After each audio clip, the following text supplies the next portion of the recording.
औषध नाही, इंजेक्शन नाही, आता ऑपरेशन शिवाय पाठ आणि मानेच्या दुखण्यापासून आराम मिळवा. NC वेलनेस सेंटर, नवल पेट्रोल पंपासमोर, रेल्वे लाईन, सोलापूर.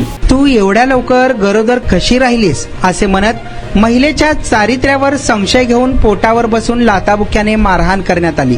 कंपनीत काम करून पैसे कमावून दे, पुण्यातील हिंजवडी येथे घराचे बांधकामासाठी पैसे घेऊन ये, लग्नात मानपान केला नाही असे म्हणून एका विवाहितेस मागील 6 वर्षांपासून पडवळनगर, थेरगाव, पिंपरी चिंचवड येथे शारीरिक व मानसिक छळ करण्यात आला.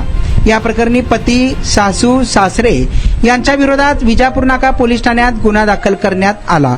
मनाली अशोक चव्हाण व वर्ष 28 राहणार थेरगाव, पिंपरी चिंचवड, मात्र सध्या राहणार सत्यनारायण नगर आयामे शाळेजवळ जुळे, सोलापूर असे छळ झालेल्या विवाहितेचे नाव आहे.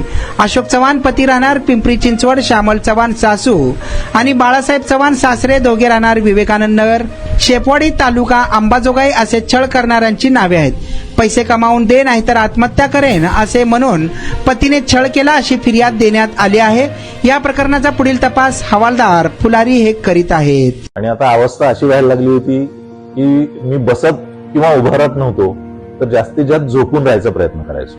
सलगपणे आपण एखादं काम करायला लागलो की बॅकमध्ये पेन येतोय. सुरुवातीला मी त्याला इग्नोर करायचा प्रयत्न केला, त्याच्यानंतर मला जाणवलं की इग्नोर करून हे काही कमी होत नाही. या ट्रीटमेंटच्या दरम्यान मला कुठलेही गोळ्या किंवा इंजेक्शन घेण्यासाठी सुचवलं गेलं नाही. मला पाठदुखीचा खूप त्रास होता. आयुष हॉस्पिटल जयसिंगपूरमध्ये दाखवलं, त्यांनी त्यावर मला सर्जरीचा सल्ला दिला. त्यामुळे मी आज साधारणपणे 90% पर्यंत रिलीफ आहे.